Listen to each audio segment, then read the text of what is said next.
Hi అండి, అందరికీ నమస్కారం. హెచ్ఎన్పి చారిటబుల్ ట్రస్ట్ ద్వారా మీ అందరికీ ఒక విషయాన్ని షేర్ చేసుకోవాలనుకుంటున్నాను. ఫ్రెండ్స్, ఎగ్జామ్స్ అయిపోయాక రిజల్ట్స్ కోసం వెయిట్ చేస్తారు. సో రిజల్ట్ వచ్చాక కొన్ని సిచ్యువేషన్లు అన్ఎక్స్పెక్టెడ్గా జరుగుతున్నాయి సొసైటీలో. సో లాస్ట్ ఇయర్ చూసినట్లయితే మన చాలామంది చనిపోవడం జరిగింది. సో డిప్రెషన్ వల్ల, లేదంటే ఇంట్లో ఉన్న ప్రెజర్ వల్ల, లేదా భయంతో, లేదంటే సొసైటీలో గెటిన్ అవ్వలేను అనే గిల్టీ ఫీలింగ్తో చాలామంది సూసైడ్ చేసుకోవడం, పారిపోవడం ఇలాంటివి జరిగినాయి. సో ఇటువంటి నుంచి మన పిల్లల్ని ప్రొటెక్ట్ చేయాలి. యాజ్ ఏ పేరెంట్స్గా మీరు మాత్రమే చేయగలరు. ఎలా సొసైటీ అనేది ఎనీ టైం ఏదో ఒకటి అనడానికే చూస్తుంది, లేదా డిసప్పాయింట్ చేయడానికి చూస్తుంది. సో ఇటువంటి సిచ్యువేషన్లో పేరెంట్స్గా మీరు ప్రొటెక్ట్ చేయకపోతే వారి లైఫ్లో ముందుకి వెళ్ళలేరు అన్నమాట. సో నా ఫ్రెండ్ అలాగే లాస్ట్ టైం ఒకడు ఫెయిల్ అయిపోతే వాళ్ళ నాన్నగారు చేతిలో కటింగ్ ప్లేట్ ఉంటే కటింగ్ ప్లేట్ ఇచ్చి కొట్టేశాడు. సో కొట్టగానే తలకు తగిలి చాలా ఇష్యూ అయింది. ఒక 20,000 ఖర్చు అయింది, కుట్లు పడ్డాయి, ఫ్యామిలీ అంతా డిసప్పాయింట్ అయింది. వాడు ఇంకా చదివే ఇంట్రెస్ట్ కూడా పెట్టలేదు. సో లైఫ్ అంతా డిఫరెంట్ వేలో వెళ్ళిపోయింది. అటువంటి మన ఇంట్లో జరగకూడదు. సో మీ ఇంట్లో జరగకూడదు అనే ఇంటెన్స్తో ఈ విషయాలన్నీ చెప్తున్నాను. సో సొసైటీ అనేది ఎలాగా ఈ వేలకు చూపుతుంది, డిసప్పాయింట్ చేస్తుంది. సో వాళ్ళలాగా మనము ఉంటే పిల్లలు అనేది ఎవరికి చెప్పుకోవాలో తెలియదు వాళ్ళకి.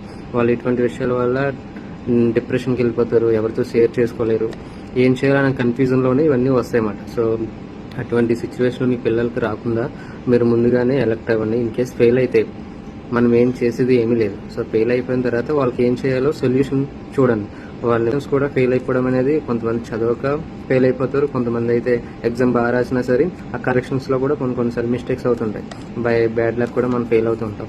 నాకన్నా మంచిగా చదివిన స్టూడెంట్ డిగ్రీ టైంలో ఫెయిల్ అయిపోవడం కూడా చూసాం. వాడు కాలేజ్ టాపర్ అయినా సరే ఒక సబ్జెక్ట్ ఆగిపోయింది. సో వాడు చదవక కాదు, వాడికి రాక కాదు. So some times some happenings జరుగుతూ ఉంటాయి. సో అవన్నీ మీరు అర్థం చేసుకుని పిల్లలందరినీ మీరు ప్రొటెక్ట్ చేయండి. సొసైటీ ట్రీట్ చేసినట్టు మీరు ట్రీట్ చేయకుండా డిఫరెంట్ వేలో వాళ్ళు ప్రొటెక్ట్ చేసి మంచి లైఫ్ వారికి ఇవ్వాలని ఆశిస్తూ, పేరెంట్స్ అందరూ కూడా పిల్లలకి మాట్లాడే స్వేచ్ఛ ఇవ్వాలి. ఫ్రీడంగా వారు మీతో షేర్ చేసుకునేలా ఉండాలి. ఆ బాండింగ్ లేకపోతే ఈ రోజుల్లో చాలా కష్టం అండి. సో ప్రతి ఒక్క పేరెంట్స్ పిల్లలతో మంచి బాండింగ్ మెయింటైన్ చేయండి. వాళ్ళు ఏ విషయాన్నైనా, మంచి అయినా చెడైనా మీతో షేర్ చేసుకునే విధంగా ఫాదర్ నుంచి అయినా మదర్ నుంచి ఎవరో ఒకరి సైన్ నుంచి ఉంటే, ఒకరి భయం ఉన్నా ఒకరి ప్రేమతో దగ్గర చేర్చుకుంటే ఇటువంటి ఇష్యూలు జరగవని నా ఇంటెన్షన్. సో ఆ విధంగా వారిని ప్రొటెక్ట్ చేయండి. సొసైటీతో కంపేర్ చేయొద్దు. వారి క్యాపబిలిటీ ఏంటో చూడండి, వారి వే ఏంటో వారికి అర్థమయ్యేలా చూపించి మంచి లైఫ్ని వారికి ఇవ్వాలని ఆశిస్తున్నాను. Thank you.